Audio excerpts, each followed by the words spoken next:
a todos y a todas. Muchas gracias por haberse sumado a esta convocatoria. Mi nombre es Martín Sigal, soy el director del Centro de Derechos Humanos de la Facultad de Derecho de la Universidad de Buenos Aires, y tengo hoy el gusto de moderar este panel de lujo en ocasión de la publicación de un número especial del International Journal of Human Rights, dedicado a reformas económicas y derechos humanos. Quiero agradecer mucho la propuesta de llevar a cabo esta actividad desde el centro, y en especial quiero agradecerle a nuestros coorganizadores, la Universidad de Nottingham, desde su Centro de Derechos Humanos, el Center for Economic and Social Rights y ASIG. Nos va a acompañar hoy Aoife Nolan, que nos va a acompañar por video por un tema de diferencia horaria. Está en Europa con muchas horas de diferencia, entonces grabó un video para acompañarlos. Juan Pablo Bojoslawski, Sergio Chaparro, Nicolás Luisiani, Magdalena Sepúlveda y Jimena Izcurdia. A cada uno de ellos y ellas las voy a presentar antes de su ponencia, para no hacer todo tan engorroso ahora. Quiero destacar simplemente 3 ideas de por qué nos parece sumamente relevante este panel en nuestro contexto actual argentino. En primer tema, porque el panel va a abordar la vinculación entre derechos humanos y reformas económicas, que es uno de los temas en donde se evidencia la incomunicación que hay entre diferentes comunidades epistémicas y comunidades de práctica. Usualmente quienes están a cargo de llevar a cabo los diseños de los planes de política pública vinculados a reformas económicas vienen de un campo preponderantemente de la economía, donde están muy poco presentes a la hora de tomar decisiones los principios y los estándares de derechos humanos y las consideraciones de derechos humanos, y quienes trabajamos en el mundo de los derechos humanos también tenemos poca conexión con el mundo de esos economistas que diseñan esos planes, y lo que termina ocurriendo es que hay un diálogo trunco ahí que termina generando políticas públicas en materia de reformas económicas que ignoran las necesidades y los principios de derechos humanos, con lo cual contribuir a esa interacción y a esa comunicación nos parece de suma relevancia.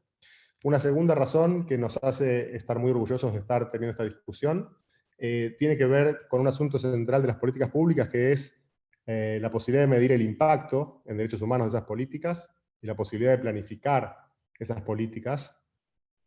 Y esto se cruza con un problema estructural que tenemos en el ámbito, especialmente en el ámbito de los derechos económicos, sociales y culturales en nuestro país, que tiene que ver con la falta de producción de información de calidad, desagregada, que pueda servir para visibilizar y hacer públicas las razones por las cuales se toman decisiones de política de protección de estos derechos. La falta de información y la falta de explicitación de los motivos por los cuales se adoptan decisiones hacen que todas las políticas sean un acto de fe, y que la evaluación y monitoreo de esas políticas sean muy difíciles, por lo cual traer esta discusión al ámbito de la facultad es también visibilizar esta necesidad de avanzar y profundizar en el ámbito de la producción de información.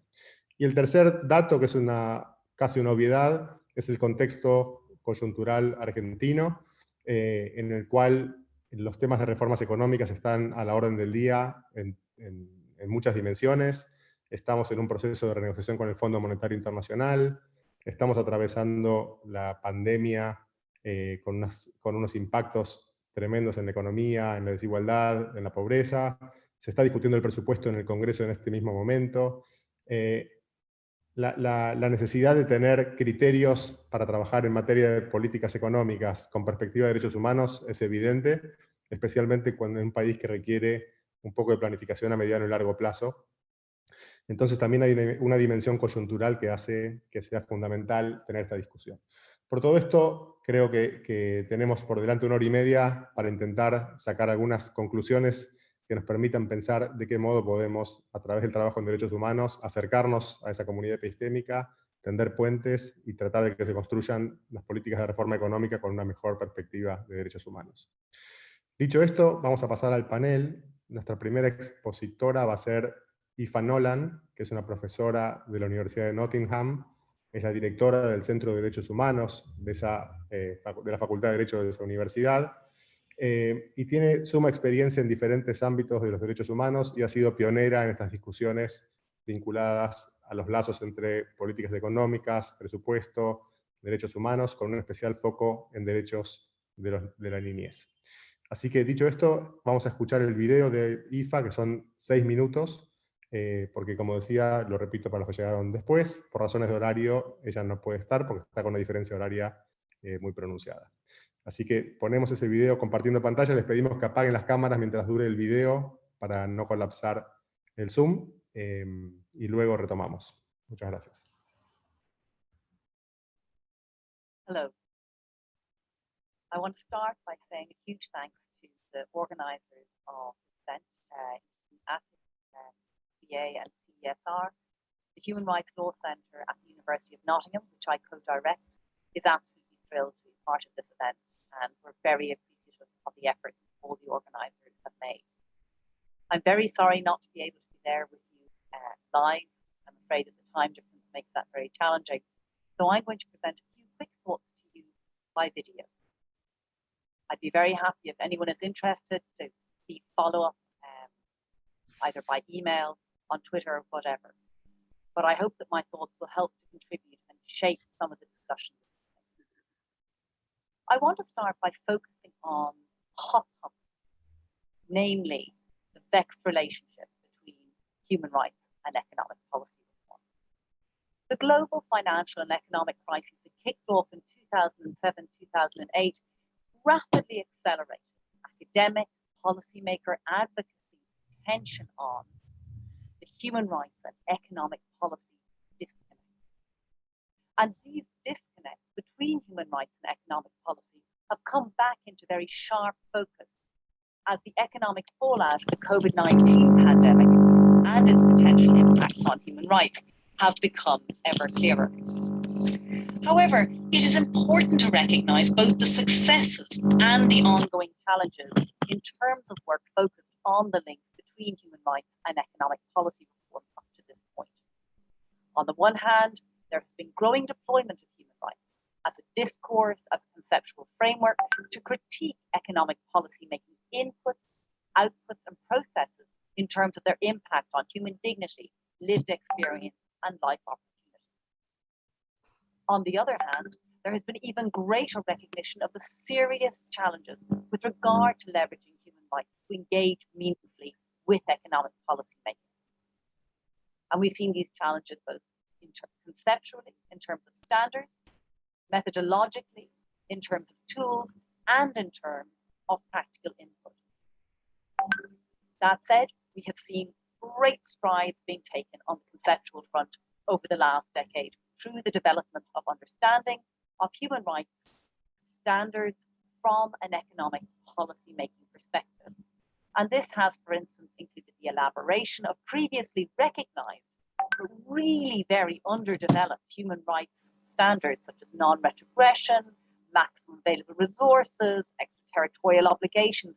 And this work has been done so as to address the effects of economic policymaking on human rights in the context of economic globalization. At the same time, key human rights entities, such as UN treaty bodies, UN special procedures, and scholars and advocates have engaged more directly with national and supranational bodies and systems that have a central role when it comes to economic policy making.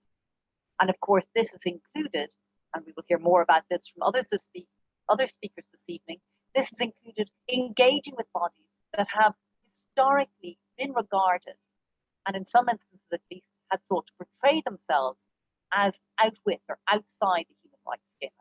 And an obvious group that I'm referring to here are international financial institutions. And as a result of this work, hooking these different actors and different economic policy processes into human rights, we have seen issues such as structural adjustment, finance, sovereign debt, fiscal austerity, tax justice, and international economic law being presented as topics of human rights concern and human rights work to an ever greater degree. In methodological terms, there has been an advance in terms of the tools deployed by those concerned with human rights to deconstruct and reconstruct economic policy, and indeed building on, and in some cases originating from, feminist and progressive economics, there has been significant progress in the development of alternative, more human rights consistent economic models. However, despite these advances, human rights impact on and traction in relation to economic policy making remains weak. Tools and approaches that have been developed by advocates and academics, including, crucially for this evening's discussion, human rights impact assessment, remain unembraced by key decision makers on and implementers of economic policy. The foundational elements of mainstream economics that are not congruent with human rights remain largely unassailed. And neoliberal economics' prioritization of economic growth over human rights remains largely unmoderated. Human rights practitioners have the language. We are developing the tools, but this has very definitely not resulted in the whole-scale reimagining or reconfiguration of dominant economic policy-making paradigms or in a tempering of their negative human rights impact. While there are multiple reasons for this, it is in no small part attributable to the largely unassailed supremacy of economists in the fiscal and macroeconomic spheres, as well as the ongoing operation of human rights and economics in separate, watertight spheres. Both of these long-time factors continue to contribute significantly to the sidelining and undermining of human rights in the design and implementation of economic policy reform. And that remains absolutely true in the current COVID context. I leave it there. I look forward to hearing the presentations later, and thank you.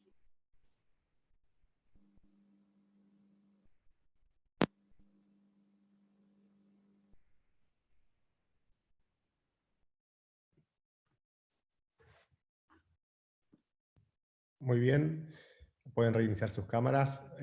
Disculpen que había un pequeño acople en el sonido, de todas formas creo que los subtítulos podían dar cuenta de esta introducción general que hizo al tema IFA, estableciendo estos puentes y este marco general en el cual se desarrolló la publicación que hoy estamos presentando. Voy a dar la palabra ahora a Juan Pablo Bojoslavsky, quien coordina actualmente el curso de posgrado de Derechos Humanos en tiempos de COVID-19 en la Universidad Nacional de Río Negro. Entre junio del 2014 y mayo de 2020, Juan Pablo se desempeñó como experto independiente en deuda externa y derechos humanos de la ONU. Antes trabajó para la UNCTAD y ha sido consultor de la CEPAL, de la ACNUD y del Estado argentino en casos de arbitrajes de inversión. Juan Pablo es doctor en Derecho y en 2020 editó el libro COVID-19 y Derechos Humanos, la pandemia de la desigualdad, y es coeditor junto a Aoife Nolan, a quien acabamos de escuchar, de la edición especial sobre reformas económicas y derechos humanos que hoy discutimos. Juan Pablo, la palabra es tuya. Gracias, ahí me escuchan bien, Martín. Perfecto, bueno, buenas tardes a todos. Primero quisiera agradecerte a vos, Martín, al Centro de Derechos Humanos y también a la Facultad de Derecho de la UBA por ofrecer este espacio, a la Asociación Civil por la Igualdad y la Justicia y al Centro de Derechos Económicos y Sociales también por contribuir a este evento, y también por supuesto a todos los panelistas que participan hoy. Los principios rectores fueron votados en 2019 y de alguna manera vienen a colmar un vacío legal que existía a nivel internacional. Como contamos con Gife en la introducción, entre 2015 y 2016 hice misiones de país, primero a Grecia y después a la Unión Europea para informar sobre los efectos de las medidas de austeridad, sobre todo en Grecia, sobre los derechos humanos. Y durante las reuniones surgió de manera repetida la pregunta, bueno, si la Unión Europea, si los países europeos estuvieran dispuestos a llevar adelante evaluaciones de impacto de derechos humanos, ¿cuál sería el marco internacional, jurídico internacional que debería tomarse como referencia? Y francamente no había una respuesta clara. Yo por lo menos no tenía una respuesta clara en ese momento, y así lo informé al Consejo de Derechos Humanos cuando presenté sendos informes. En el año 2017, el Consejo de Derechos Humanos requiere al mandato de deuda elaborar principios rectores en materia de reformas económicas y derechos humanos, que finalmente se votaron en marzo del año pasado. Los principios fueron votados básicamente por el G77 más China, con algunas excepciones, como por ejemplo Argentina, que se abstuvo. Pero curiosamente, por esto el desacople de política interna y exterior, quisiera mencionar que es precisamente la Federación Europea de Instituciones Nacionales de Derechos Humanos la que está ahora motorizando la implementación de los principios rectores para evaluar políticas económicas en la región en el contexto de pandemia. Y ahora quisiera muy brevemente, para hacer justicia a todos los artículos y autores y autoras de la edición que hoy estamos presentando y discutiendo, mencionar al menos de qué se tratan estas contribuciones. Bueno, no comentaré la introducción porque de alguna manera Gife ya la presentó. Avi Kendrick problematiza los mecanismos causales que intentamos reconstruir cuando describimos de qué modo las políticas económicas afectan de manera diferenciada a las mujeres. Entonces Kendrick pone el ojo en un estadio causal previo, que son precisamente las relaciones de poder que terminan configurando y dan contenido a las políticas económicas que luego impactan sobre las mujeres. Alison Corkery y Gilad Isaacs estudian las dinámicas políticas y las ideologías económicas subyacentes a las metodologías, a través de las cuales se produce la evidencia para evaluar el impacto de las políticas económicas sobre los derechos humanos. Matías Goldman en su artículo discute las relaciones que existen entre derechos humanos, políticas económicas y democracia. Gillian McNaughton complementa de algún modo los principios rectores, sugiriendo que, además de focalizar en el impacto de los derechos humanos, las evaluaciones también deberían permitirnos conocer más sobre el impacto sobre la desigualdad de ingreso y riqueza como causas mismas de las violaciones de derechos humanos. Simon Hoffman focaliza en un subgrupo de las evaluaciones de impacto, que son los análisis de impacto sobre los derechos de los niños y las niñas y cómo pueden complementar los principios rectores, y finalmente Olivier de Schutter, Nicolás Luciani y Sergio Chaparro trabajan sobre impuestos y derechos humanos, pero no les voy a decir mucho más que eso porque tenemos tanto a Nicolás como a Sergio aquí en el panel para contarnos de qué se trata. Y quisiera, antes de terminar, mencionar otra dimensión de las políticas económicas que no alcanzó a ser desarrollada ampliamente en esta edición, que son precisamente las implicaciones epidemiológicas de las reformas económicas. Tanto la CEPAL, la OPS y el Fondo Monetario vienen advirtiendo de que solo controlando la curva de contagios, de manera que no colapse el sistema sanitario, se podrán desarrollar las condiciones para una recuperación económica confiable y duradera. De algún modo, sobre todo el Fondo Monetario viene insistiendo con esto de que los costos de corto plazo, costos económicos de corto plazo, de confinamiento y distanciamiento, se compensarán con beneficios en el mediano y largo plazo. Entonces, las evaluaciones de impacto de derechos humanos, que de hecho cubren los aspectos relacionados con la salud, sobre todo el principio número 11, estas evaluaciones deberían proyectar el impacto de las reformas económicas sobre los incentivos racionales para ignorar o respetar las medidas de distanciamiento. Entonces, recortes en servicios públicos, debilitamientos de las redes de protección social, desregulación del mercado de trabajo, reformas impositivas regresivas, todo esto puede empujar a las personas, sobre todo de los quintiles más bajos, a adoptar estrategias de sobrevivencia que impliquen riesgos para su propia salud y la salud de las demás personas. Por ejemplo, buscando y aceptando cualquier oferta de trabajo bajo cualquier condición, sin importar sus implicaciones epidemiológicas. Entonces mi punto es que en el actual contexto, las evaluaciones de impacto de las reformas económicas sobre los derechos humanos también deben incorporar un análisis epidemiológico. Gracias.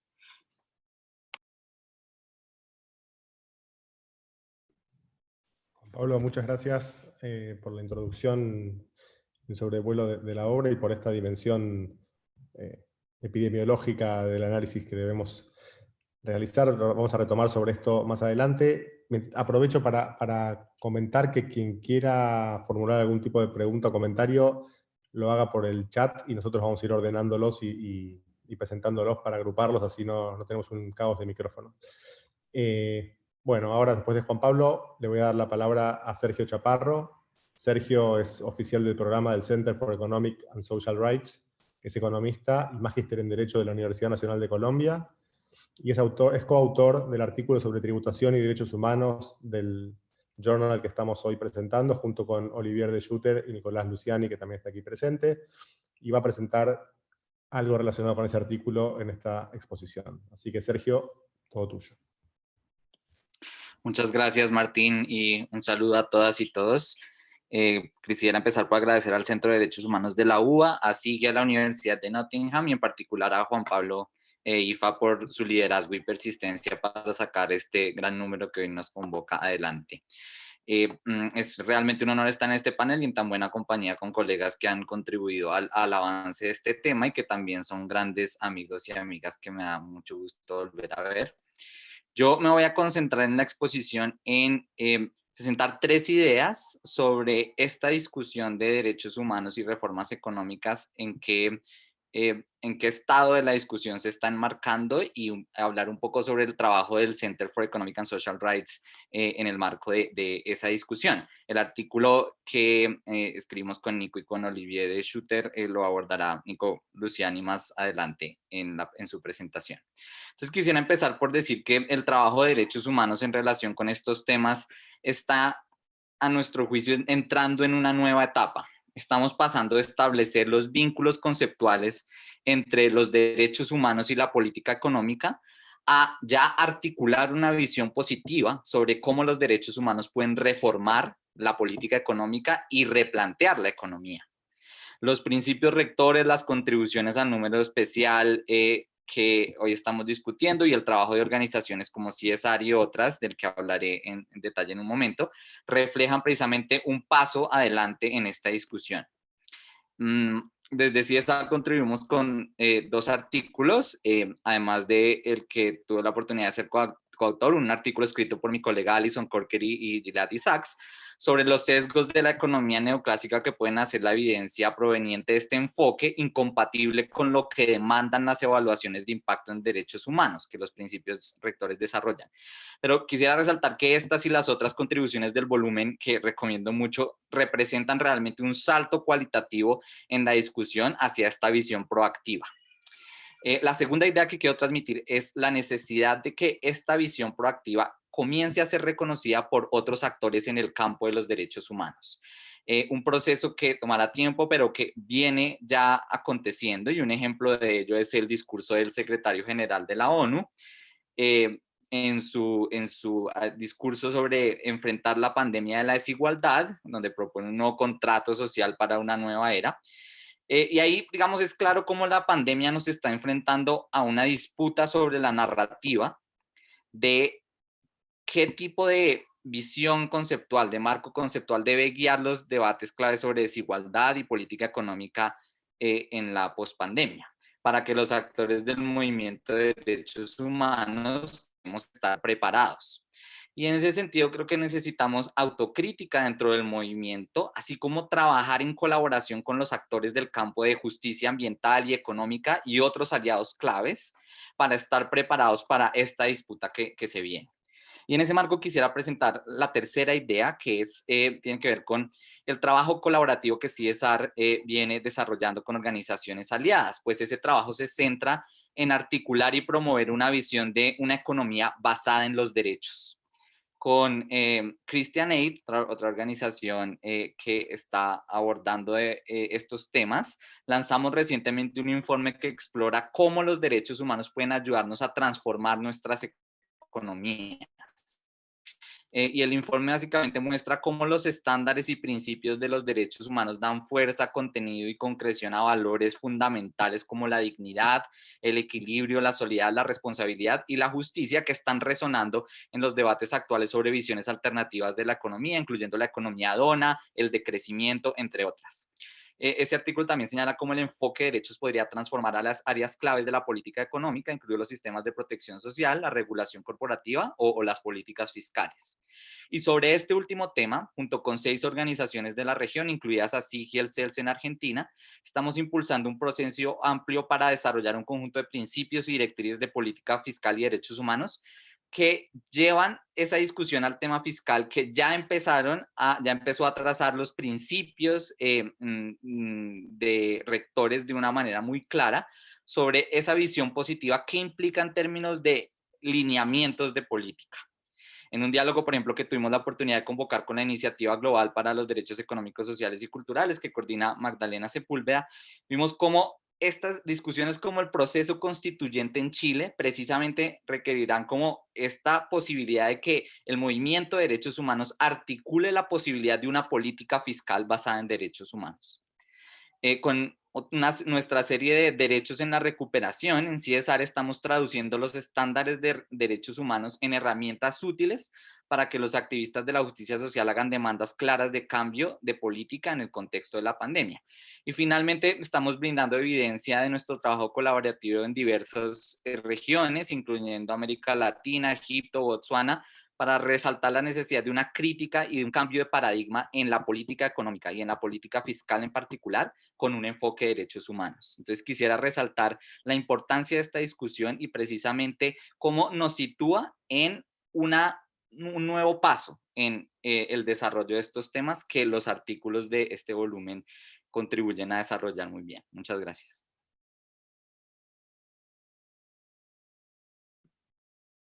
Muy bien, Sergio. Muchas gracias. Seguramente van a haber preguntas con relación a lo que acabas de plantear. Las dejamos para el momento que terminemos con la primera ronda de exposiciones. Ahora le voy a pasar la palabra a la doctora Magdalena Sepúlveda, que es directora ejecutiva del Global Initiative for Economic, Social and Cultural Rights.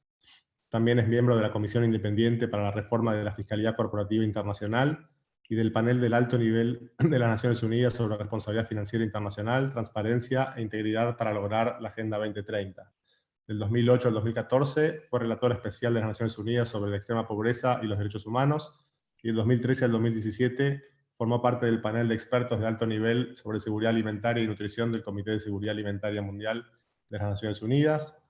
Magdalena es abogada de la Universidad de Valparaíso, con doctorado en Derecho Internacional de la Universidad de Utrecht, de los Países Bajos, LLM en la Universidad de Essex, y un diploma de posgrado en Derecho Comparado de la Universidad Católica de Chile.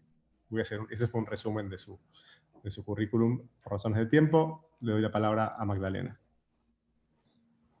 Muchísimas gracias. Es un placer estar en este panel y agradezco a los organizadores por invitarme. Mi presentación tiene un enfoque un poco distinto, que es, y me voy a enfocar un poco en el porqué de estos principios sobre evaluación de reformas económicas. Quiero partir un poco con la misma presentación que hace Aoife Nolan y que acaba también de terminar Sergio, en el cual nos presenta, Sergio nos decía que a pesar, digamos, de estos grandes avances cualitativos en torno a qué significa tener una economía basada en derecho, sin embargo, como él mencionaba y como también mencionaba Aoife Nolan, este enfoque aún no es la regla general y sigue siendo una aplicación excepcional. Seguimos, digamos, la economía sigue regida por otros ámbitos. Ahora, ¿por qué plantear que la economía tiene que regirse por un enfoque de derechos humanos? Si lo miramos, y quiero llevar esta discusión a un tema técnico-legal, digamos, amparada por la Facultad de Derecho de la UBA que nos convoca. Pero si pensamos en las normas de derechos humanos, entendemos que estas normas tienen un carácter vinculante. Son los estados los que voluntariamente asumen estas obligaciones.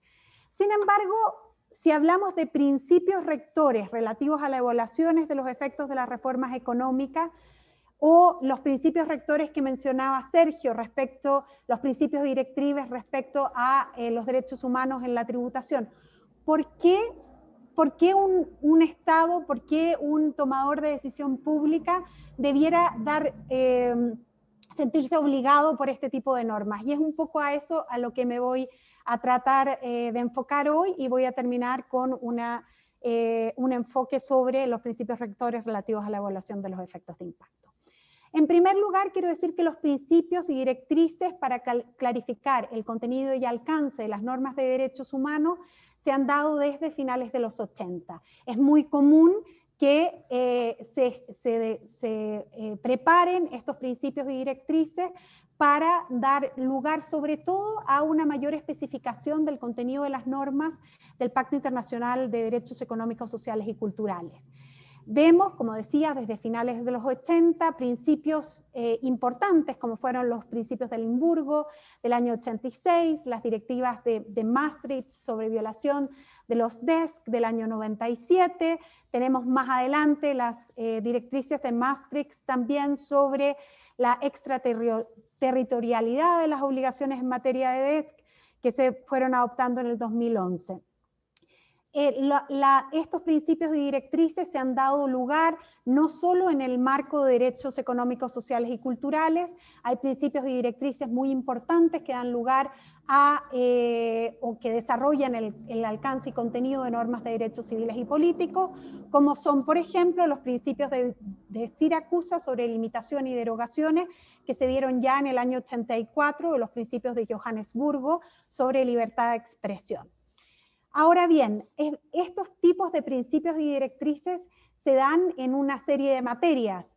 Tenemos de desalojos forzosos, de educación, de empresas y derechos humanos, de pobreza extrema, de deuda externa, de acuerdos de inversión internacional, sobre educación, sobre género y orientación sexual, como los Yogyakarta.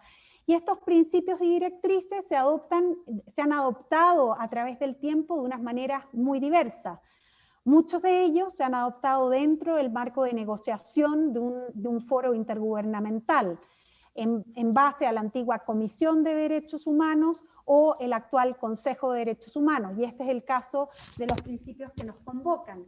Fue, como explicaba Juan Pablo, el Consejo de Derechos Humanos que pide en unas resoluciones al experto independiente, al procedimiento especial, que elabore este tipo de normas. Muchas veces estos principios y directrices se dan sin que exista un requerimiento del Consejo de Derechos Humanos. Han sido varios relatores los que por su propia decisión deciden adoptar principios y directrices para explicar el contenido de la norma. Y, por ejemplo, Milun Kotari, el relator especial de vivienda en el 2004, se autoasume la labor de desarrollar los principios y directrices en materia de desalojo forzoso. Lo mismo pasa con los principios y directrices de comercio y acuerdos de inversión internacional, que en ese entonces el relator especial de alimentación, Olivier de Schutter, se los asume y los empieza a desarrollar. Ahora, existen muchos otros que son desarrollados en marco fuera de un proceso intergubernamental por un grupo de expertos que después pasan a formar parte de alguna forma o tienen una validación gubernamental, como fueron los principios de Limburgo o las directrices de Maastricht o los Yogyakarta Principles. La forma en que el Consejo los recibe también es muy variada y el contenido normativo o el peso legal difiere según el Consejo de Derechos Humanos toma nota, endosa, adopta, y estas palabras son muy distintas en materia del peso. Muchos son adoptados unánimemente y otros, como en el caso de los principios que nos convocan, son votados por los estados. Ahora bien, estos principios en inglés, como ustedes saben, se llaman soft law. Sin embargo, este nombre es bastante confuso, porque a pesar de que no son obligatorios o jurídicamente vinculantes en sí, tienen un fuerte peso normativo, y es un poco a lo que me voy a referir ahora. Este peso normativo se basa no en los principios en sí, sino más bien en las normas o las fuentes del derecho internacional que estos principios buscan desarrollar o interpretar. Por lo tanto, son los tratados de derechos humanos o las normas de derechos humanos contenidas en los tratados o en la costumbre internacional lo que le da el peso jurídico vinculante. La autoridad legal proviene entonces de que, como bien señala, estos principios o muchos otros no están creando un derecho nuevo, sino que más bien están dando una explicación a una norma existente. Y en ese sentido, esto es muy importante. Ahora, el trabajo después de la adopción de los principios es clave. Estos principios fueron adoptados en el 2019 y es ahora en el cual empieza a desarrollarse, digamos, el peso o la validación que estos principios puedan tener. Si nos referimos a otros principios y vemos la historia de principios que han sido adoptados más largos a través del tiempo, nos encontramos, por ejemplo, que muchos de estos principios, que son adoptados como principios o directrices, terminan en tratados internacionales. El caso es, por ejemplo, los principios de desplazamiento interno, que terminan en la Convención de Kampala, que es una convención de la Unión Africana sobre desplazamiento interno. Los principios de Limburgo o de Maastricht, que mencionaba anteriormente, son la base para el protocolo opcional o el protocolo facultativo al PIDESC.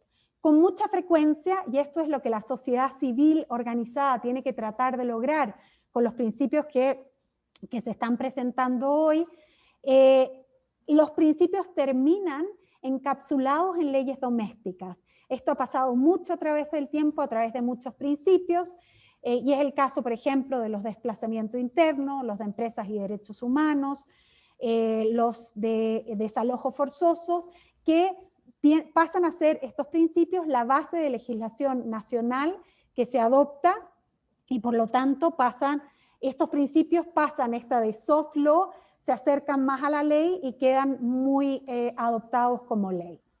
Ahora bien, ¿qué componentes? Hay varios factores que determinan la legitimidad de estos principios, su validación. No voy a entrar en detalle ahí, pero sí quisiera mencionar aspectos muy importantes de los principios sobre reformas económicas y derechos humanos que son importantes de tener en cuenta en este sentido.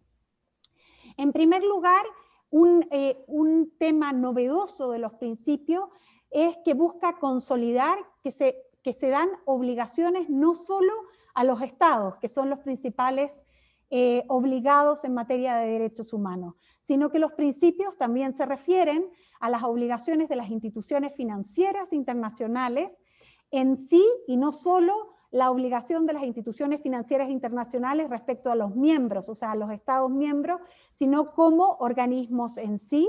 Y también entra al tema de las obligaciones en materia de los acreedores, también es un tema clave, y el tema de las obligaciones de los prestamistas bilaterales.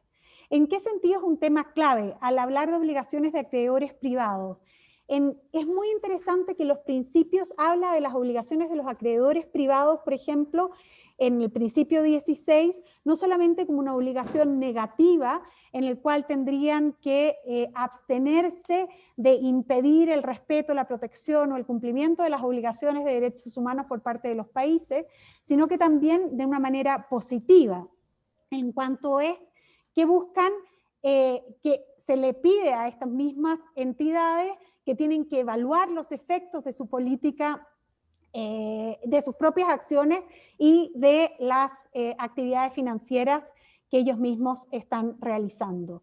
Esto es novedoso, pero al mismo tiempo busca consolidar una tendencia que el derecho internacional al cual el derecho internacional ha empezado a buscar.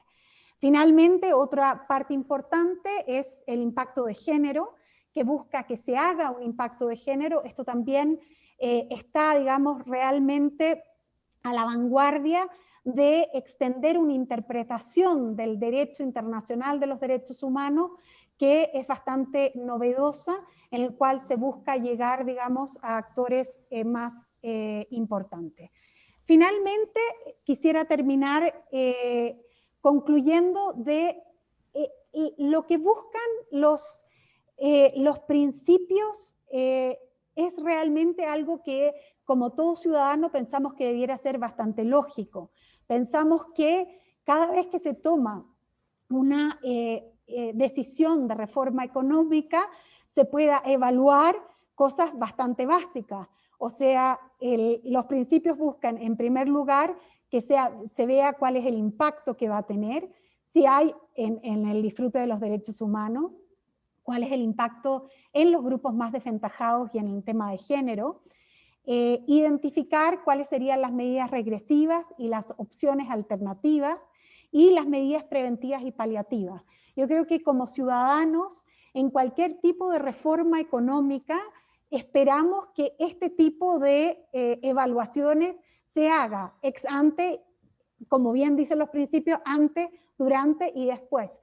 Sin embargo, no deja de sorprender que es una práctica poco utilizada, que la mayor parte aún de las decisiones importantes en materia económica, en materia fiscal, no pasan por un proceso que evalúe cuál es el impacto en violaciones a los derechos humanos que estas pueden generar, y es necesario, por tanto, poder enfatizar el valor legal que tienen estos principios basados en normas que los estados han asumido de manera voluntaria y que por ende debemos empujar tanto a que se convierta, como muchos otros principios, en una legislación nacional y que al mismo tiempo empiece a ser una práctica común de los tomadores de decisiones políticas, económicas, que esto suceda.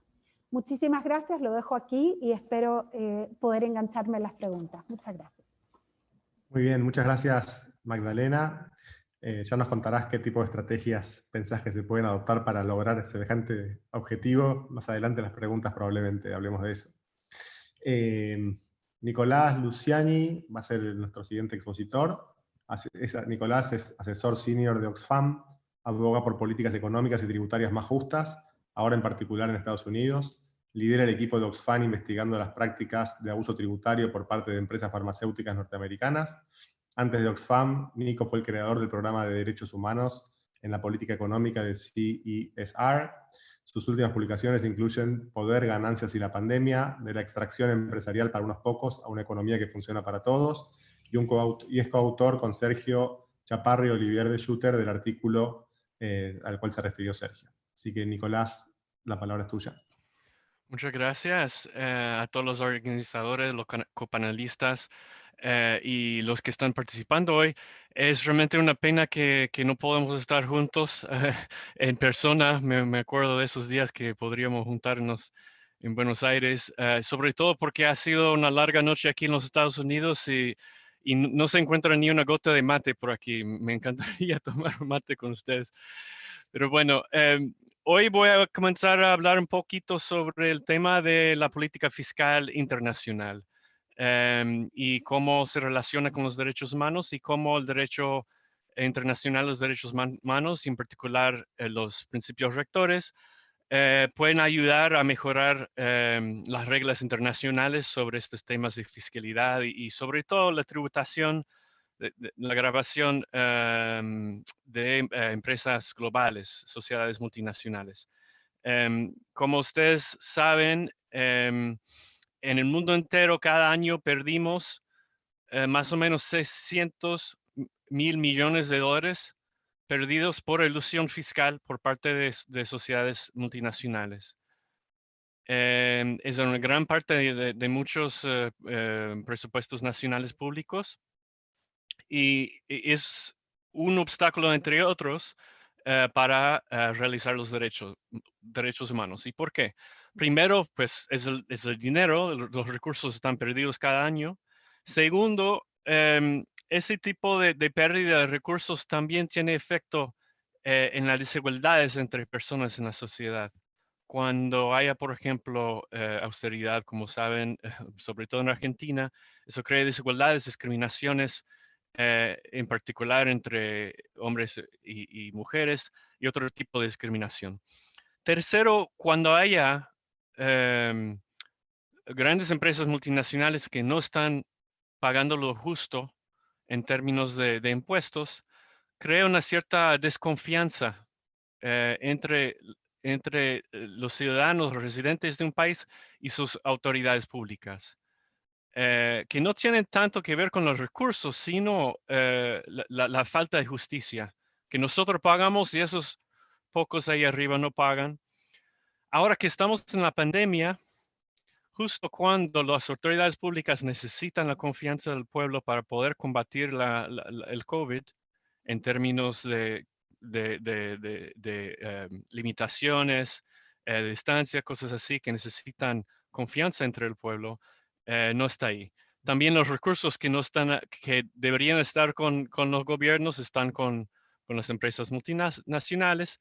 Y como ustedes saben, este virus profundiza la desigualdad entre personas y entre los países. Así que, ¿qué podemos hacer sobre este tema el tema de elusión tributaria por parte de empresas multinacionales? Pues primero que ningún gobierno lo puede hacer solo, ¿no? Y eso es una cosa importante para esta discusión de derechos humanos y derecho internacional. Las empresas globales, diría más que multinacionales, son globales, se aprovechan de las brechas y las inconsistencias legales y administrativas entre los países para poder bajar sus costos en términos de impuestos. Eso quiere decir que ningún gobierno solo mismo puede decir, ya voy a definir con la ilusión tributaria en el país. Tiene que ser internacional y tiene que comenzar con los gobiernos, pues, países de origen de las empresas multinacionales que tienen el poder más directo sobre sus propias empresas. Y también, y pueden ser lo mismo, los paraísos fiscales. Creo que era hace 2 años más o menos, salió un informe que 40% de los beneficios obtenidos en el extranjero por empresas multinacionales se transfieren a paraísos fiscales. Es decir, que no se circulan entre países que forman parte de la economía, sino lo transfieren a paraísos fiscales. Entonces, estamos diciendo aquí que hay unos países, unos pocos, Estados Unidos, Suiza, hay otros, y viene el relator especial Juan Pablo y otros antes que él, pudo viajar a esos países a ver qué está pasando. Sus políticas tributarias tienen un efecto extraterritorial sobre sobre la capacidad de otros estados a recaudar e invertir en derechos humanos. Y así ese vínculo parece un poco indirecto, pero súper importante a la hora de, sobre todo los gobiernos del sur, tomar decisiones sobre sus recursos y poder combatir la elusión tributaria. Entonces, con esa perspectiva, ¿qué puede ser el derecho internacional de derechos humanos y los principios rectores? Pues una cosa muy básica que es muy importante, como ha dicho el profesor Sigal, hasta el momento muchas de sus políticas fiscales y tributarias que tienen que ver con empresas multinacionales se hacen más o menos por un acto de fe, no están evaluadas. No hay ningún tipo de monitoreo sobre el impacto en otras economías, otros países, ni hablar del impacto en derechos humanos en otros países. Entonces, esa idea de que hay una obligación de cada gobierno de simplemente evaluar qué impacto tiene sus políticas fiscales y tributarias en el exterior, tiene un gran impacto, podría tener un gran impacto si tenemos pues el poder de hacerlo y los gobiernos justos. Segundo, el derecho internacional de derechos humanos, los derechos humanos, digamos, da un poco de carne y hueso a cómo se puede definir la justicia global. ¿Qué es la justicia global fiscal? Es una idea, un concepto, pero los derechos humanos dan un poco más de su sustento y contenido. Está en el artículo, si lo quieren leer ahí un poco, y Sergio y César, y Magdalena, muchos otros, Juan Pablo, han trabajado mucho en eso.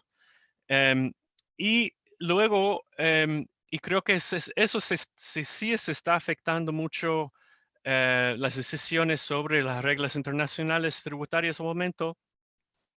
Los derechos humanos pueden decir que ahora el objetivo, la razón de ser de la tributación no es eficiencia, no es bajar costos para que las empresas puedan seguir haciendo sus empresas y haciendo ganancias. Eso no solo es la razón de ser de la tributación, tiene que ver con equidad y un tipo de igualdad entre países y dentro de los países. Y eso es sumamente importante cuando tiene que ver con para qué la tributación, por qué estamos grabando a las empresas y las empresas globales. Y tercero, pues, cuarto, el marco normativo de los derechos humanos sí nos puede guiar en qué preguntas preguntar, qué preguntas de evaluación preguntar cuando estamos viendo alguna política fiscal en particular. Entonces, un poco eso. Puede ir, sí, un minuto más. Unas conclusiones. Pues los derechos humanos sí pueden fortalecer la capacidad de los estados de recaudar recursos para invertir en derechos humanos y otras cosas, pero esto requiere gobiernos de coraje, requiere, ¿no? Requiere también la sociedad civil de empujarles, utilizar todas las herramientas que tenemos, incluso las herramientas legales. Y creo que, como bien ha dicho Sergio, Magdalena y otros, se ha cambiado un poquito en los últimos 10 años el poder de la sociedad civil de realmente tener alternativas fiscales que podrían funcionar.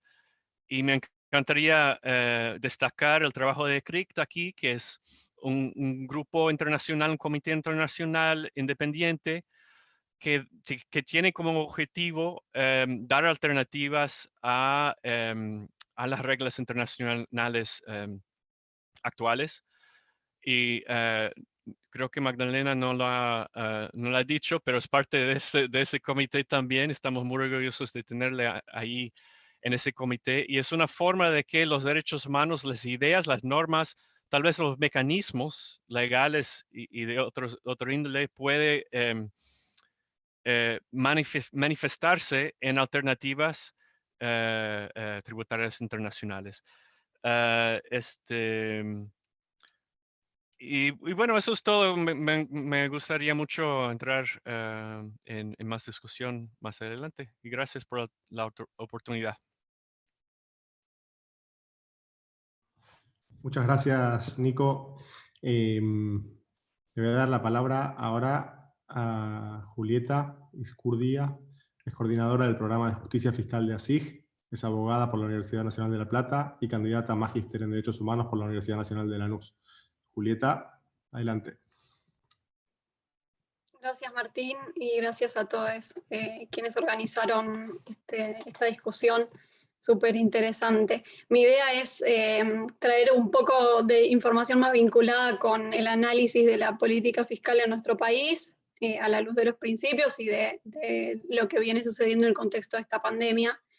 Algunos datos obviamente ya los conocen, pero bueno, la idea es enmarcar así esta presentación, contarles que si bien no hay información precisa sobre la acumulación de la riqueza en nuestro país, la desigualdad estructural se manifiesta claramente en la distribución de los ingresos. El 20% más rico de nuestro país acumula la mitad del ingreso total del país y más del 40% vive en la pobreza, el 8% en la indigencia, contando con apenas el 14% del ingreso total, y esto de alguna manera refleja lo que anticipaba Juan Pablo sobre las estructuras, la desigualdad estructural que se refleja también, consideramos, al menos haciendo un análisis sobre la estructura tributaria argentina, es perpetuada esta desigualdad estructural por sistemas fiscales y sistemas impositivos que recaudan más en términos proporcionales de los sectores que menos tienen, en lugar de hacerlo sobre los de mayores ingresos y riquezas, y esa desigualdad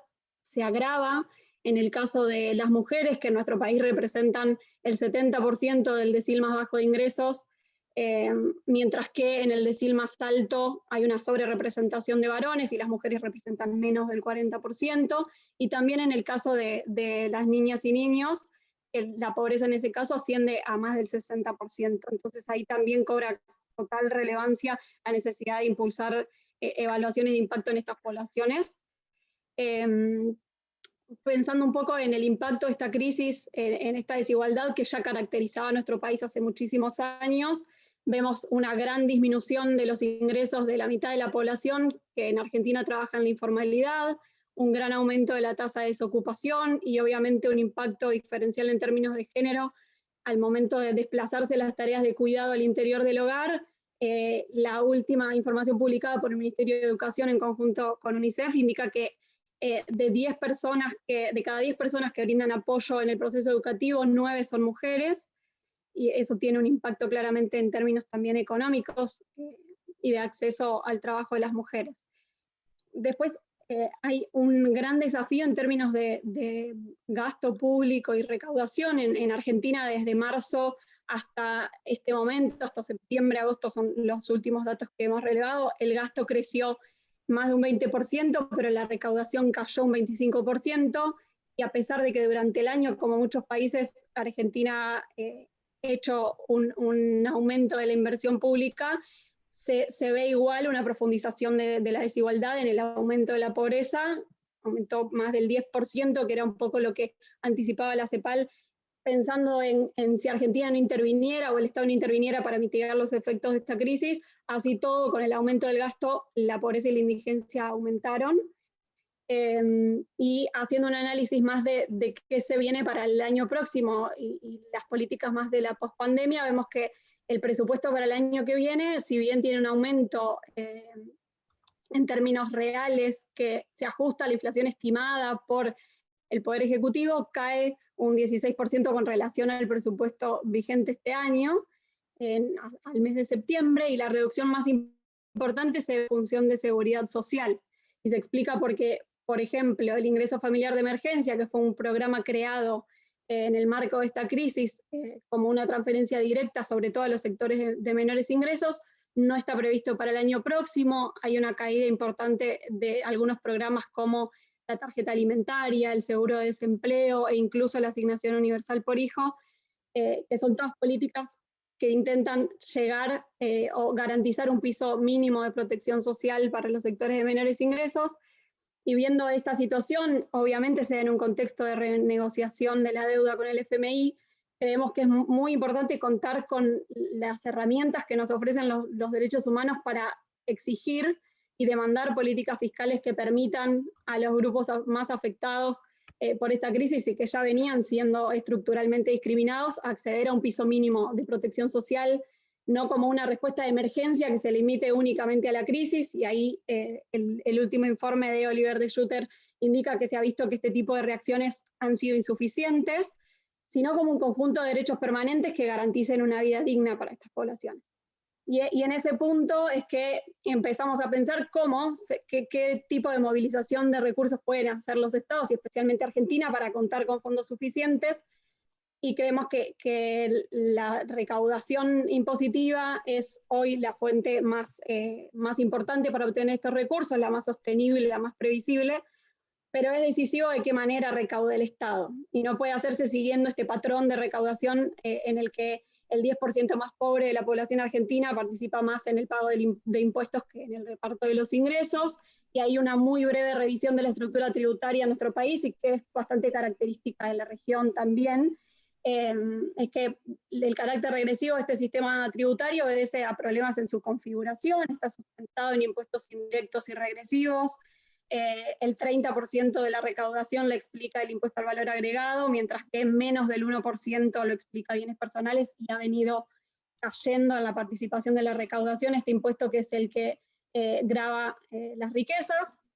Después el impuesto a las ganancias también en nuestro país recae en mayor medida sobre las empresas que sobre las personas, y no es suficientemente progresivo en sus escalas.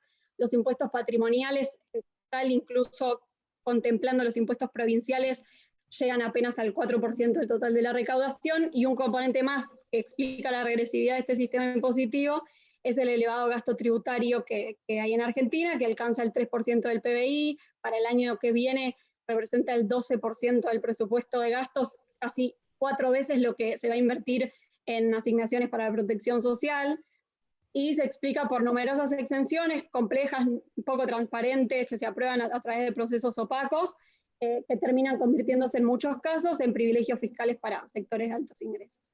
Ahí creemos que los principios de derechos humanos son una herramienta clave para exigir medidas fiscales redistributivas y acordes a la capacidad contributiva de las personas y empresas de mayores ingresos y riquezas, y creemos que las evaluaciones de impacto son fundamentales para que las medidas fiscales tengan en cuenta las necesidades de los grupos más afectados, y especialmente los sectores del empleo informal y de menores ingresos. Y hay algunas propuestas que van en línea con varios de los artículos que se están presentando con esta edición. Por un lado, aumentar la participación de los impuestos directos. Ahí hay una discusión súper interesante que se viene dando En varios países es el impuesto a las grandes riquezas, un poco demorada todavía en Argentina. Creo que va a estar súper interesante si podemos seguir conversando, porque no quiero excederme del tiempo. Después ampliar las escalas de alícuotas en el impuesto a los bienes personales para alcanzar a contribuyentes de grandes riquezas. Los impuestos inmobiliarios también están completamente subutilizados en nuestro país, desactualizados con relación a los valores de mercado. Y por último, el impuesto a las ganancias también tiene tramos como muy compactos y no llega a los sectores de mayores ingresos. Por último, nos parece también un paso clave institucionalizar la producción de información relevante que permita realizar evaluaciones de impacto adecuadas también para revisar los gastos tributarios y para eliminar aquellos que no tienen justificaciones, porque son un espacio fiscal que no se revisa, históricamente no se revisa en muchos casos.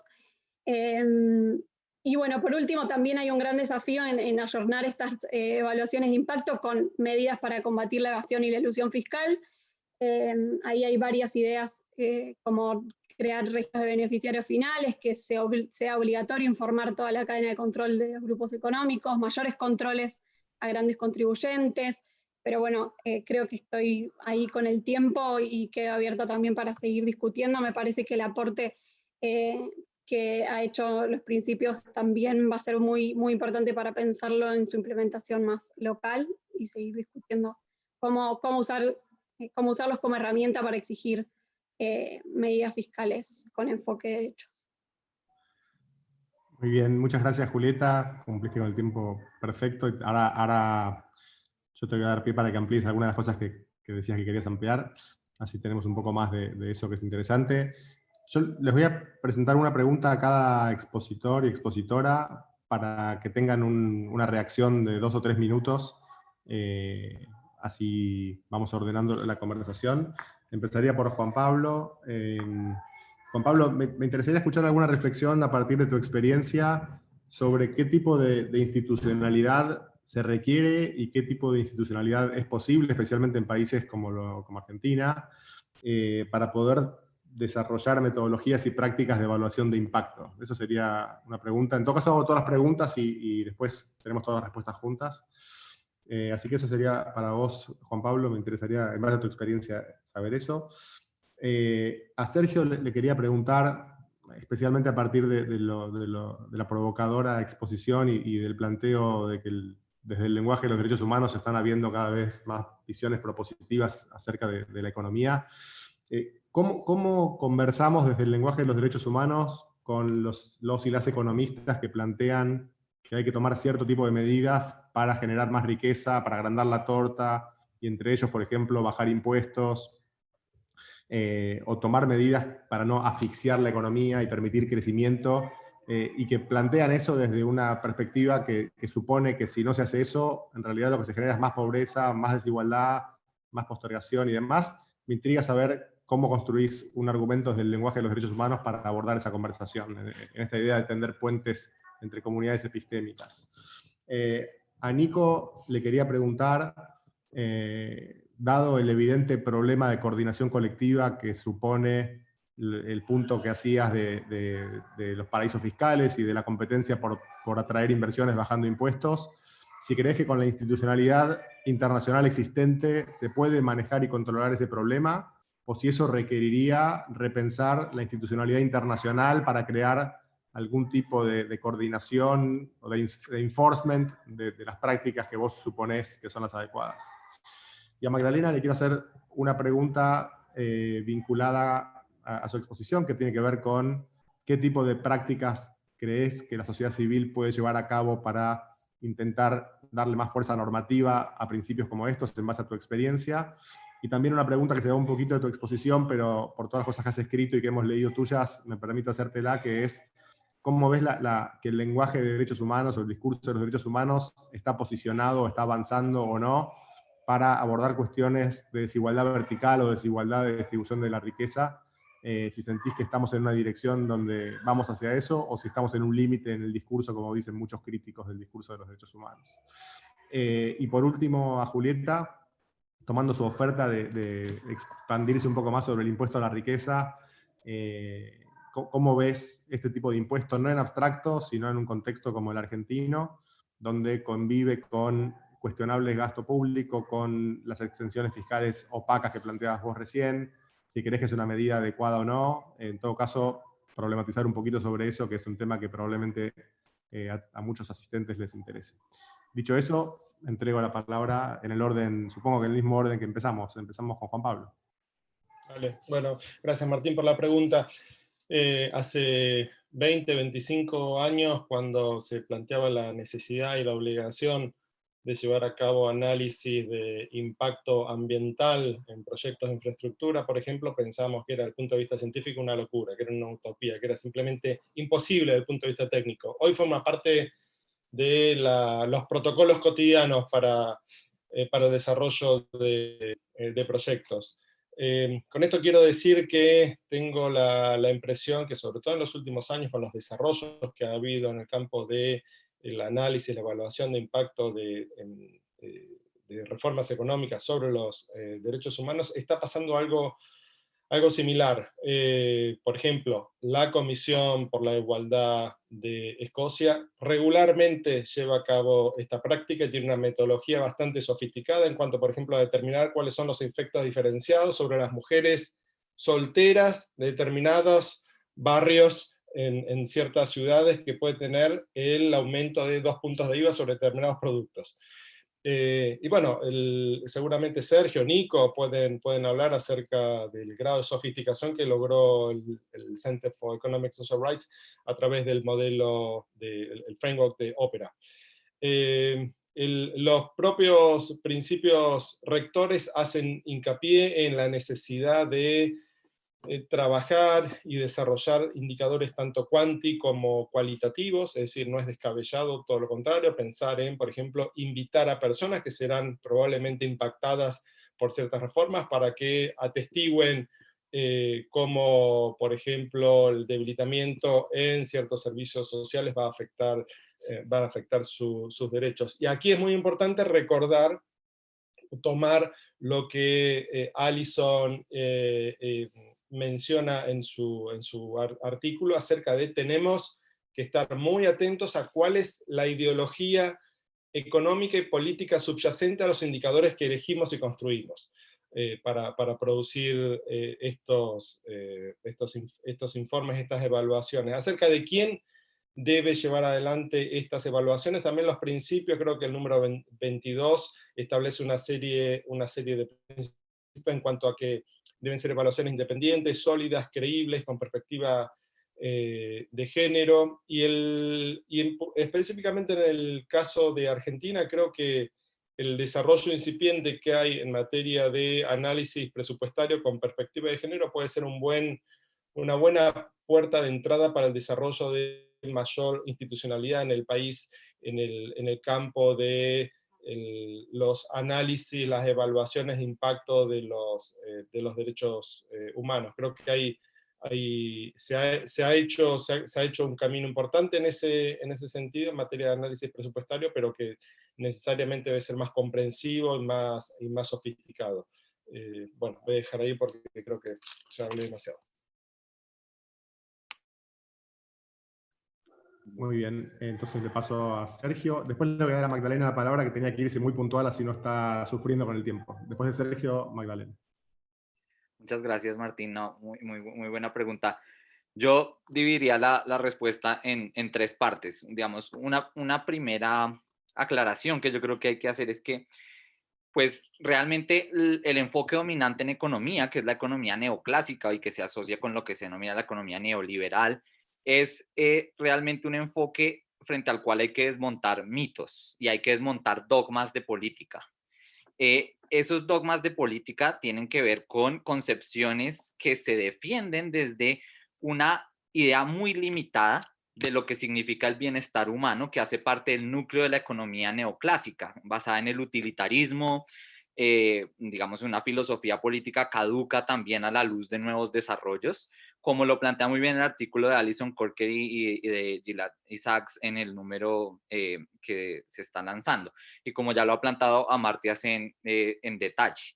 Entonces, al respecto, digamos, creo que es necesario primero desmantelar unos dogmas de la austeridad y otras políticas económicas que en realidad son lesivas para el bienestar humano desde una visión enriquecida de lo que significa el bienestar humano, y ahí estoy compartiendo un artículo que desde CIESAR desarrollamos en ese sentido, que se llama precisamente Desmantelar los dogmas de la austeridad y otras injusticias fiscales. Pero adicionalmente, para dialogar con la economía, con los y las economistas, no es que, digamos, tampoco se deba plantear una oposición disciplinaria entre derechos humanos y economía, porque dentro de la propia economía hay visiones alternativas, visiones de economía heterodoxa, que están planteando cosas muy convergentes a las que se plantean desde el marco de derechos humanos. Entonces, por ejemplo, ahí quisiera compartir un recuento que hacemos en este documento de una economía basada en los derechos, de algunas de esos postulados. Por ejemplo, hay toda una revolución en el pensamiento económico ahora que tiene que ver con el surgimiento de enfoques como la economía dona o el de crecimiento, que lo que plantean básicamente es que no podemos pensar la economía al margen de nuestros límites planetarios. No es posible pensar la economía si no es en diálogo con la ecología. Entonces, esos elementos yo creo que hay que rescatarlos de esa economía heterodoxa para asegurar que podemos dialogar con las y los economistas de otra forma. Y ahí yo creo que destacaría muy brevemente unos 5 giros que hay que hacer en el pensamiento, digamos, frente a la economía. De la explotación y el saqueo de los recursos naturales al respeto de los límites planetarios, de una fijación en el crecimiento económico a mediciones de éxito más holísticas, ecológicamente responsables y centradas en el ser humano, de no valorar el trabajo de cuidado a darle un lugar central en nuestras sociedades, de la valorización del sector privado a la recuperación del poder de lo público, y ahí, por ejemplo, Global Initiative está haciendo un trabajo fenomenal en el rescate, digamos, de la importancia de lo público frente al discurso de la privatización, de los monopolios corporativos al poder de las comunidades y los trabajadores, y finalmente algo fundamental que conecta con los derechos civiles y políticos, y es pasar de la captura por la élite a la renovación de la democracia, a destacar que la economía es también un asunto que debe estar sujeto a la democracia, al debate democrático, a la participación de los movimientos sociales, y que los intentos del neoliberalismo de sustraer la esfera económica de esos debates tienen que ser contrarrestados. Y para compartir otros temas que no alcanzo a abordar acá adicionales al fiscal, quisiera también compartir un enlace acá que aborda cómo los estándares de derechos humanos se pueden aplicar de forma concreta a otras discusiones de política económica, incluido política monetaria, entre otras. Gracias. Muy bien, muchas gracias, Sergio, por condensar tantas cosas en poco tiempo. Ahí están los artículos en el chat colectivo, así que pueden descargarlos quienes tengan interés. Ahora sí, Magdalena. Muchas gracias, Martín. Creo que parte de la respuesta ya la dijo Sergio, con una muy buena argumentación. Creo que lo que es clave respecto del rol de la sociedad civil es realmente, hoy más que nunca, se demuestra la necesidad de crear movimientos interdisciplinarios, en los cuales trabajemos en conjunto economistas, sociólogos, antropólogos, abogados. Realmente necesitamos la complejidad de los temas, o la complejidad, por ejemplo, de una recuperación del COVID, requiere un enfoque interdisciplinario que ponga, digamos, todos estos temas desde una mirada comprensiva. Creo, y eso se liga un poco a lo que decía Sergio, creo que desgraciadamente hemos perdido la batalla comunicacional.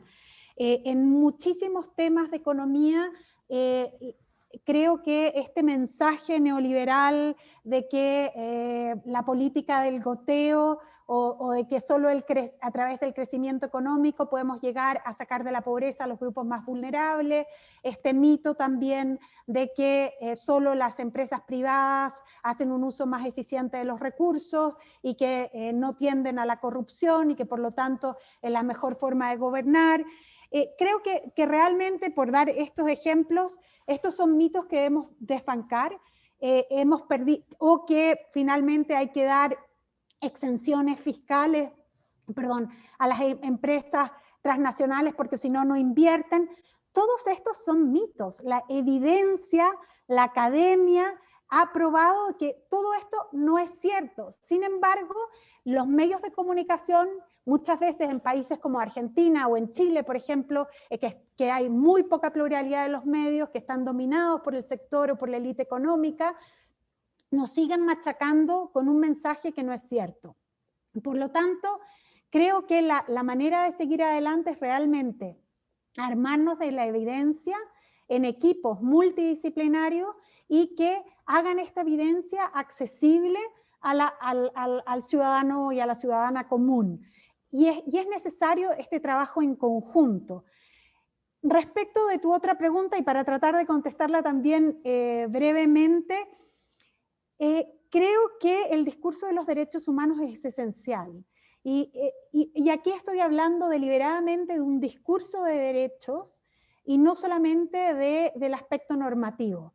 Y un poco creo que esto es importante, creo que nos tenemos que mover, así como yo hice una presentación hoy en el marco normativo de cuál es el peso legal de ciertos documentos, creo que el peso de los derechos humanos, del discurso de derechos, va aún más allá de una norma que, claro, se puede presentar como jurídicamente vinculante a un Estado. Y creo que esto se da en base a que hace evidente las asimetrías de poder.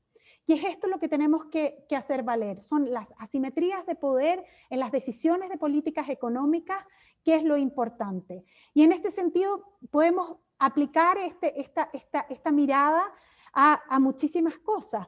Por ejemplo, podemos aplicarla a las privatizaciones. ¿Quién queremos que tenga el poder? Queremos que tenga el poder en la satisfacción de necesidades básicas como agua y saneamiento, electricidad, acceso a la salud, a la educación, un ente privado que busca solamente una ganancia económica y que rinde cuentas solo a los accionistas, o queremos que la provisión de servicios esenciales como la salud, la educación, el agua, el saneamiento, la energía, el acceso a internet, podría seguir, esté dado por un ente público que busque el bien común, que se base en la solidaridad y en la distribución de bienes y servicios y de riqueza, y que finalmente rinda cuentas a los ciudadanos. Todas estas son miradas de, como digo, de asimetrías de poder. ¿Cómo queremos mirar una política pública fiscal que, por ejemplo, niegue el impacto desproporcionado que tiene sobre las mujeres? Queremos poner las asimetrías de poder, queremos poner quiénes son los ganadores y los perdedores a colación, lo queremos transparentar. Y esto es clave en las evaluaciones de impacto que estamos presentando hoy. Es realmente decir, antes de tomar la decisión, quiénes van a ser los ganadores o perdedores. Estamos dando mayor poder a los poderosos, estamos redistribuyendo el poder y los recursos en la población de una manera que haga más fácil rendir las cuentas.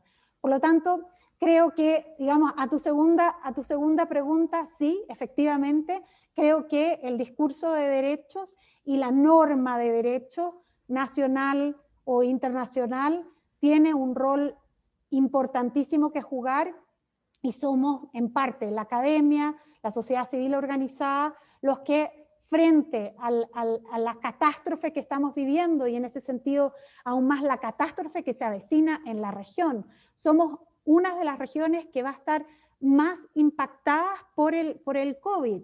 Somos nosotros los que tenemos que tomar realmente la batuta y presionar a los tomadores de decisiones públicas, no solo en el voto, sino que a través de movimiento social constante, para que realmente se cambien los procesos de toma de decisión económico que nos afecta a la vida de todos. Quisiera dejarlo ahí Y me voy a tener que disculpar con todos porque desgraciadamente en 5 minutitos me va a tener que descontar. Muchas gracias. Muy bien, muchas Martín. gracias Magdalena. Igual estás disculpada porque vamos a terminar en horario, así que nos quedan, vos y 28 podés bajarte como te comprometiste, así que no te das problema. Nos quedan 6 minutos que los vamos a usar, 3 para la respuesta de Nico y 3 para las respuestas de Julieta, así que ahí está transparentado el uso del tiempo. Ya, ninguna presión aquí, en 3 minutos. Entonces, bueno, primero creo que estoy totalmente de acuerdo con los otros que necesitamos conjuntos como comités independientes multidisciplinarios para hacer esas evaluaciones. Y me parece que podría ser a nivel internacional o a nivel nacional o a nivel municipal. Si el gobierno no nos da este tipo de institucionalidad para hacer las evaluaciones, pues lo tenemos que hacer nosotros y proveer como ejemplos de cómo hacerlo. Y yo normalmente no paso mucho tiempo ahora con los abogados, de hecho, porque cambié un poco y estoy pasando mucho más tiempo con los economistas. Y de hecho, los economistas ortodoxos necesitan los derechos humanos, necesita también a los abogados heterodoxos para darles una normativa internacional y doméstica que puede coincidir con sus ideas de economía, para mecanismos jurídicos de rendición de cuentas, incluso cortes constitucionales. Yo creo que hay mucho por hacer ahí para cambiar la ideología económica a través de utilización de cortes así, utilizando la misma constitución, no tiene que ser los pactos, puede ser la misma constitución en muchos países. Y también esa forma, la importancia de los derechos humanos tienen la participación y la correlación de poderes en los países. Creo que eso le puede dar mucho a los economistas. Segundo, pues sí, Martín, efectivamente las instituciones internacionales que definen lo que es las reglas actuales acerca de grabación o tributación empresarial no tiene mucho sentido ahora. Básicamente es la OCDE, que es un grupo de países ricos quienes forman no solo las autoridades técnicas, pero también al momento las autoridades políticas que están rediseñando o reformando las reglas sobre la tributación internacional. Primero debe ser bajo la ONU, que tiene una legitimidad democrática mucho mejor con todos los países con una voz. Y podemos hablar mucho más allá sobre institucionalidad, pero eso es un comienzo. Y tercero, muy rápidamente, pues alguien preguntó en el chat, ¿es el buen momento ahora dentro de una crisis económica de grabar más a las empresas? Es buena pregunta porque es siempre lo primero que viene. ¿Por qué grabar a las ganancias de la empresa o los beneficios eso va a destruir a muchas empresas chiquitas, etcétera? Buena pregunta. La respuesta es, bueno, primero el impuesto sobre las ganancias es sobre las ganancias. Si una empresa no va bien, no va a pagar los impuestos sobre las ganancias. Y son muchísimas empresas en todo el mundo, pues, que están perdiendo todo, no por sobregrabación, sino por los efectos económicos de la crisis. Pero al mismo tiempo hay muchísimas empresas, sociedades multinacionales que están beneficiándose aún más dentro de la pandemia. Hemos hecho una cosa aquí sobre los ganadores internacionales empresariales. Son 32 empresas en todo el mundo que ha ganado este año más que 100.000 millones de dólares, más que han ganado en los años anteriores. O sea, la ganancia ha sido, perdón, la pandemia ha sido un pretexto para más ganancias para muchas empresas. Y nosotros pensamos que sí debemos de no solo mejorar la calidad de, sus recaudaciones, su tributación, pero suplementarlo con un impuesto temporary, perdón, me perdí el tiempo, un impuesto sobre ganancias excesivas dentro de la pandemia. Y creo que así esos recursos pueden ir a mejorar la economía Y última cosa, solo para decir, un mito principal de la economía neoclásica es que la desigualdad no tiene nada que ver con el crecimiento, y tal vez la desigualdad es mejor para el crecimiento. Pero hemos visto ahora mismo en el mundo real, no solo yo, no solo muchos economistas, sino el Fondo Monetario ha dicho año por año en los últimos 2 años que la desigualdad es un obstáculo principal para el crecimiento. Entonces, siempre le digo eso porque esas ideologías viejas ya no corresponden a las realidades económicas. Bien, Nico, muchas gracias, muy claro. Y vamos a terminar con Julieta. Dale, gracias, Martín. Bueno, la pregunta era cómo está la discusión del impuesto a la riqueza hoy y cómo lo vemos, ¿no? Creo que es un avance en términos simbólicos porque se trata de una medida que es esencialmente redistributiva, pero es muy limitada porque si de aprobarse se cobraría por única vez y solo permitiría enfrentar algunos costos de la crisis. Y evidentemente no alcanza con un aporte extraordinario y por única vez como se lo presenta, y acá creo que esa forma de presentarlo también responde a estos mitos y asimetrías de poder que mencionaron Sergio y Magdalena, porque es concebido como un favor que los sectores económicos más poderosos hacen al resto de la sociedad, cuando son estos sectores quienes han beneficiado históricamente en el reparto de la riqueza y del ingreso, debido a la existencia, entre muchísimos otros factores obviamente, pero debido a la existencia de un sistema impositivo que es regresivo y a la falta de democratización de los espacios donde se toman las decisiones fiscales.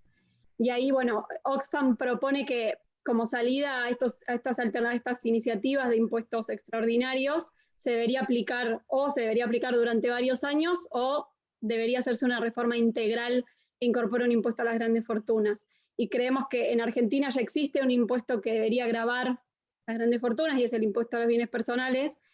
Entonces nos parece que debería promoverse una reforma integral que revise de forma la captura progresiva de las grandes fortunas con impuestos que ya existen.